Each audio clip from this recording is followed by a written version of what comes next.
que Deus me tirou dali. E eu moro agora na Europa. Morei 26 anos na Suécia. Morei 5 anos na Inglaterra. Agora eu estou em Portugal.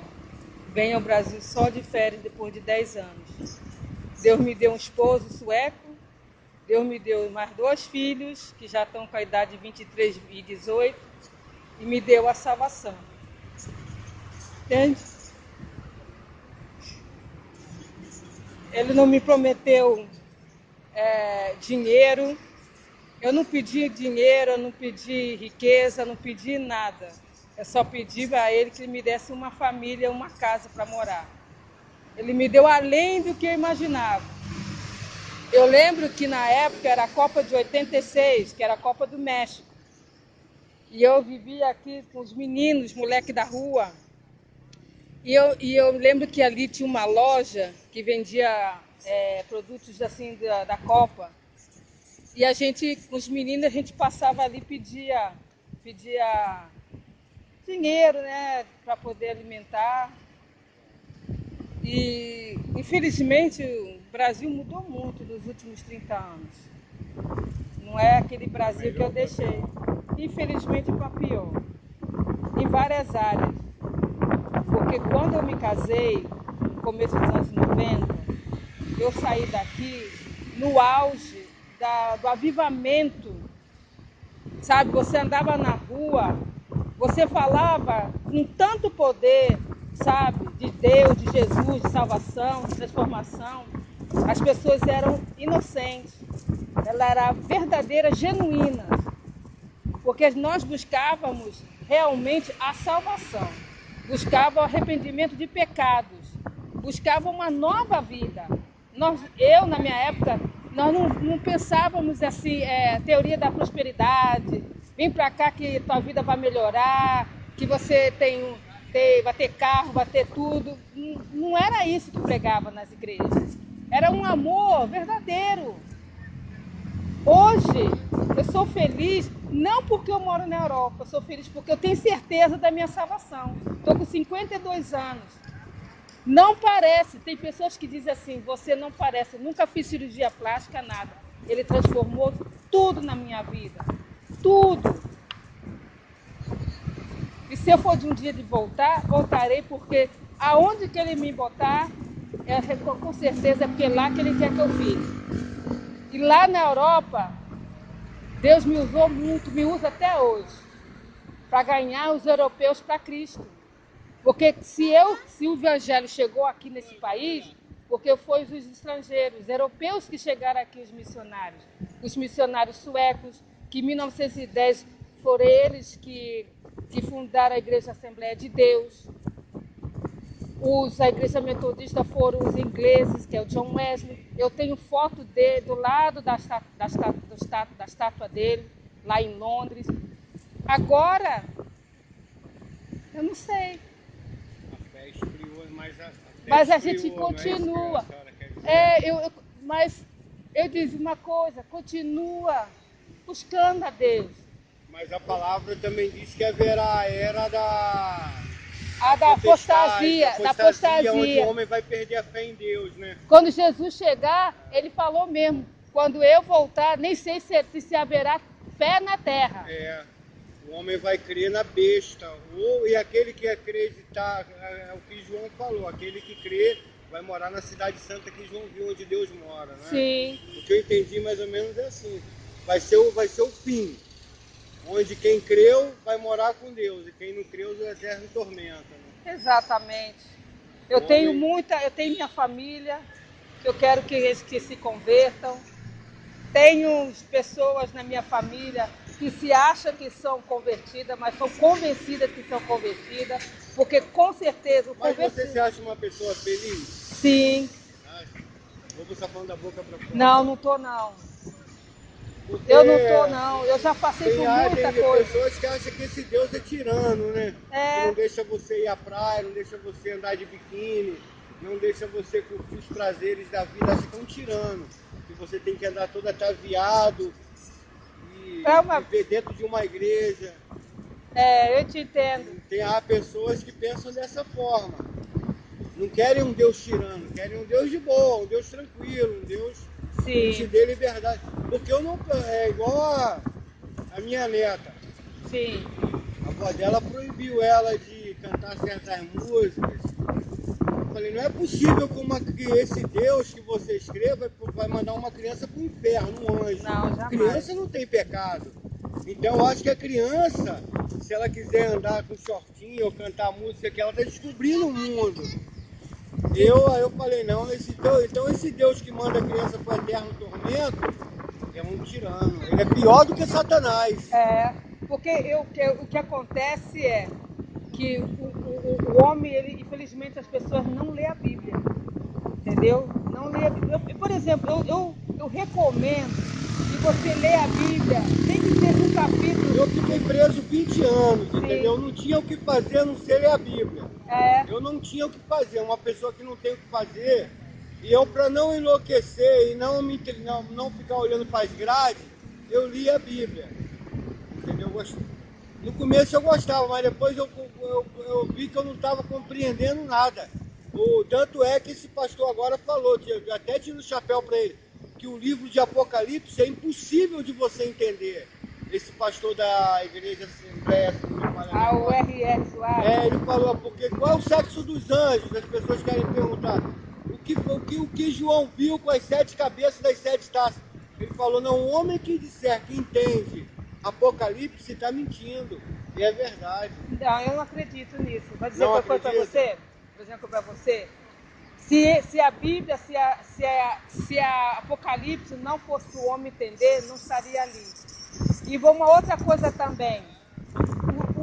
Tem muitas coisas, por exemplo, agora está uma moda de dizer a Terra é plana, já não é mais redonda.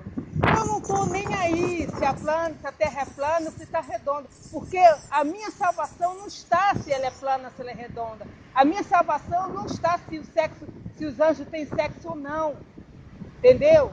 Então tem coisa, porque tem muitas coisas para você entender o Apocalipse, você precisa entender isso, né? Porque olha só, tem gente que se aprofunda tanto na teologia que esquece a essência da palavra. Entendeu? E aí começa a fazer esse tipo de questionamento para poder confundir o ser humano, que é a ponto de ele enlouquecer. De vez de ele ter aquela fé em Cristo, ele enlouquece. Vou dizer uma coisa, quando eu saí daqui, no auge, eu cheguei na Suécia, num lugar que era um fim, assim, não tinha nada. Uma vez eu ia para Estocolmo, eu cheguei até a aprender algumas palavras em alemão, né? Não, é sueco. É já, né? Já significa sim. E é Jesus Elskadei, que significa Jesus te ama. Jesus é Herren, Deus, Jesus é o Senhor. E olha, Jesus me usou muitas vezes no hospital, porque eu sou enfermeira. Eu comecei a trabalhar cuidando de anciões. E dali foi puxando. Muitas almas eu ganhei para Cristo. Não eu, Deus me usou. Esqueci teu nome, Pedro. Meu nome é Leslie. Leslie, o meu é Nilson. Leslie, deixa eu fazer uma pergunta aqui. Cristo era santo. Ele é santo. Puro. 100%. 100. E por que usava roupa? Porque eu acho que... Ele tinha porque Adão e Eva começaram a se fechar quando viram o pecado, que até então eles não conheciam quando eles pecaram, correto? Foi onde eles sentiram vergonha do seu próprio corpo. Não é verdade? Correto? E Cristo sentia vergonha do próprio corpo. Não, eu acho que ele não é que ele tinha vergonha do próprio corpo, ele tinha que respeitar. Por exemplo, eu na Suécia, quando eu trabalhava no hospital, eu tinha que respeitar a cultura, tanto que eu tive que estudar ética e moral, e tive que estudar religião também, mesmo se cristã. Por quê? Porque lá tem toda a diversidade de religião. E nos hospitais, quando eu trabalhei na maternidade, por exemplo, tem uma religião deles lá que quando a neném nasce, tinha que dar cerveja. Para mim é impossível, mas eu tinha que respeitar. Então Jesus também respeitava. Ele não podia fazer, entendeu? Entendeu? Ele tinha que respeitar. Entendeu? Então, ele tem que... Cada país... Olha, o que você faz aqui no Rio não é a mesma coisa que você faz lá no Paraná.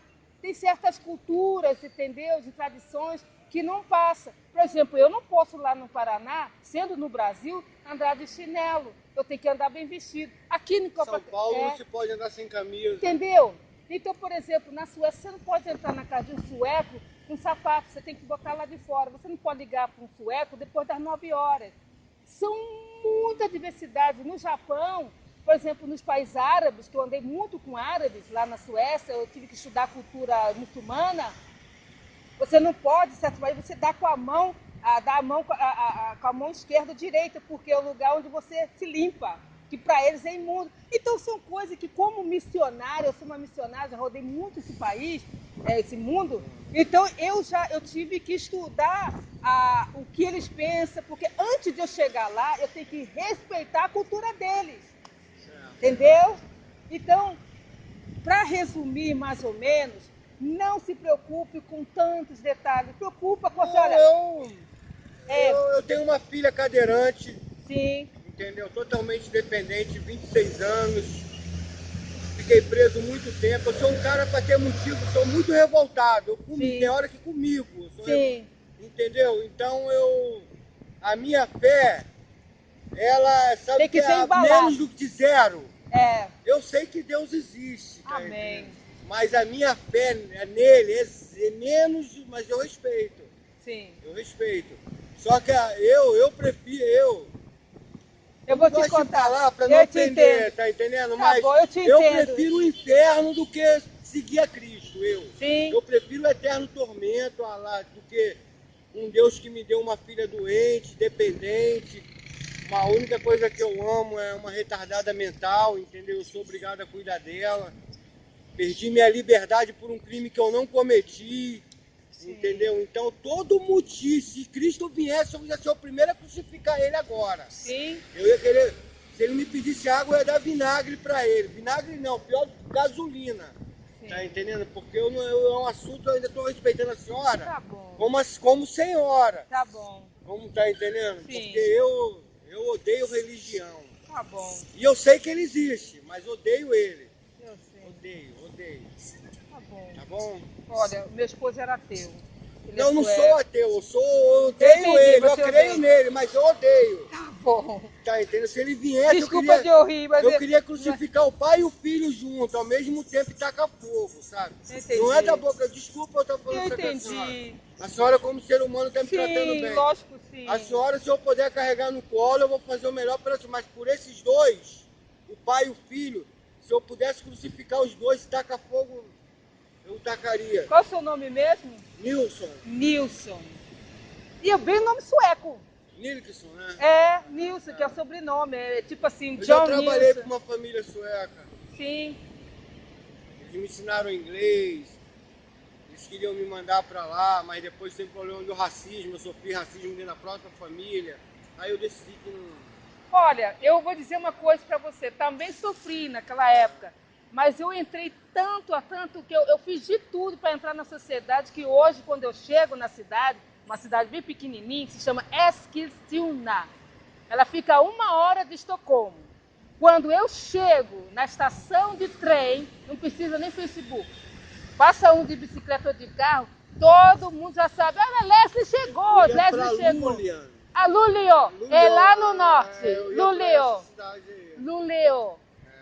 É o O bem no final, Luleå, é bonito. Tá bom, mas aí você está se relembrando. Só que eu, como era muito jovem, eu já me estressei ali, porque como eu vi que eu estava sendo desprezado, eu passei por tudo isso, olha, a minha sogra não me queria, ela queria uma sueca que tivesse universidade. Eu não tive nada disso, eu não era nem branca, eu não era nem rica, nem universidade, nada disso, tudo que o mundo estava desprezando, eu era. Mas só que eu provei durante mais de 20 anos, quase 30, que eu era o contrário. Tanto que a minha sogra, antes de falecer, ela aceitou a Jesus. Porque a minha sogra, toda a família do meu esposo era ateu. Porque a minha sogra era finlandesa. Ela foi para a Suécia nos anos 60, casou com o pai do meu esposo. Ela foi trabalhar nos Correios e lá conheceu meu esposo. Quando meu esposo nasceu nos anos 70, com 3 anos eles se separaram. Ela foi conhecer o outro homem, e com ele teve mais um filho, né? São diferença de 6 anos. meu esposo nasceu, criou e sem religião nenhuma. E ela tinha também essa raiva. Por quê? Porque com os pais dela, lá na Finlândia, que passou pela guerra, a Suécia não passou pela guerra, ela foi intacta, tanto que foi um país que ficou muito rica vendendo, ajudando os países que passaram por guerra. Então a Finlândia passou por uma guerra. Então o que aconteceu? Os pais dela, o pai dela, fazendeiro, donos de hectares de terra, deram tudo para o filho homem, porque tinha aquela cultura tipo Moisés, tempo da ignorância, que o homem, os filhos homens que deveriam herdar. E as mulheres não herdavam nada. Então ela guardava muita mágoa dos pais e mágoa da mãe, porque os pais dela, depois de muitos anos, fui descobrir que eram cristãos. Eu fui saber quando ela faleceu, em 2006, de câncer. Mas antes disso, Deus me deu um sonho. Quando, em 94, Deus me deu um sonho que ela estava fugindo do inferno. E ela pedia asilo no Brasil, numa embaixada brasileira. Só que eu não entendia. Aí meu filho nasceu em 95, ela pegou aquela licença de trabalho para cuidar, ela pegou câncer de mama. Aí foi quando meu esposo já tinha tido uma experiência com o Senhor aqui no Brasil. Nós nos casamos aqui e fomos para a Suécia. Foi quando ele começou a orar, assim, a maneira dele, pela minha sogra, porque o pai dele também morreu de câncer quando o pai dele tinha 43 anos, fumava 2 maços de cigarro e morreu. Então, o que aconteceu? Quando ele começou a pedir a Deus, ele falou: Senhor, eu não quero que a minha mãe sofra como meu pai sofreu. Aí tudo bem, ela passou 10 anos, 94 para 2004. Quando foi 2004, antes disso, vou voltar, Deus deu tudo na minha concepção, eu tenho certeza. Eu trabalhava, eu estudava sueco, e todo final de semana, sexta-feira, saía da escola e eu limpava a casa dela. Aí uma vez eu deixei na geladeira, assim, magnética, assim, um imã, assim, uma palavra evangélica, que naquela época não existia loja evangélica na Suécia. Eu encontrei uma loja finlandesa no meio de umas coisas, não sei. Aí quando foi numa outra semana, quando eu voltei para limpar a casa dela, que eu limpava todas as sexta-feira, e aí eu, por inocência, eu perguntei, o nome dela era Ceia, eu falei, onde que estava? Ela veio com, assim, um pouco dura comigo, eu até entendo que a dureza dela não foi contra mim, é como você está fazendo comigo. Ela ficou com muita raiva. E aí eu falei, Senhor, eu não vou falar nunca mais de Deus para ela, mas eu vou continuar a amá-la, respeitá-la, orar por ela, e eu continuarei orando. Toda vez que eu ia na casa dela, eu cantava louvores, eu falava do Senhor para casa. E depois, quando foi 2004, o câncer voltou, mas foi o câncer de esqueleto, acho que é nos ossos. E, infelizmente, aí eu tive o sonho de novo. Aí eu falei, meu Deus, 10 anos se passaram, mas eu não entendi aquele sonho. Que ela fugia do fogo e pedia asilo no Brasil. Aí eu liguei lá da Suécia para minha amiga que mora na Urca, eu falei, Andréia, olha, assim, 1994, eu tive um sonho assim, agora nós estamos em 2004, já se passaram 10 anos, eu tive o mesmo sonho. E ela me revelou, porque cada um tem um dom. E aí ela me revelou o sonho. E ela disse, olha, o sonho é que a sua sogra está fugindo do inferno. E ela está pedindo, como você é brasileira, na verdade não é. Você aqui na Suécia, você está como uma embaixadora de Cristo aqui, simbolizando a embaixadora de Cristo aqui na Suécia. Então, como você é brasileira, então saiu como embaixada do Brasil. Mas não é isso. Aí tal, passaram 2 anos, ela faleceu no dia 8 de dezembro de 86. Mas aí, como na Suécia, aquela coisa que você não enterra no mesmo, quando é época de dezembro, ela só foi enterrada em janeiro, depois de quase um mês, 25 dias. Quando foi janeiro, vieram a família dela, toda da Finlândia e tal, da Suécia. E nisso eu escutei o padrasto do meu esposo conversando com a família dela, que quando ele tinha ido no banheiro, na noite que ela faleceu, ele veio do banheiro e ele viu uma luz enorme, uma luz assim, e não era difícil de explicar. que estava no quarto, que ele chegou a tomar uma assim, ele ficou... E eu só escutando, porque também não acredito em Deus. Eu ficava na minha. Aí eu falei para Deus, dentro de mim, no meu coração, falei, obrigada, Senhor, que tu visitaste a minha sogra no último dia, no último respiro dela. Olha, Nilson, eu tenho que ir porque meu esposo termina o trabalho agora 2 horas. Se eu puder, vou vir enquanto vou dar uma passada aqui. Eu não sei, eu te respeito e você me respeita. Sim. Tá bom? Eu desejo de todo o meu coração sobre a sua filha, que a sua filha esteja nas mãos do Senhor, e você e toda a sua família e o seu futuro, tá? Não. Eu te respeito, que Deus também te respeita. E Ele está esperando por você. Sabe o que é menos de zero, ou depois do zero? Essa possibilidade. Se você arrancar meus 2 braços e minhas 2 pernas, tá bom. Eu prefiro o inferno do que falar o nome dele. Tá bom. Desculpa, tá? Tá bom. Deus, tá? Você também.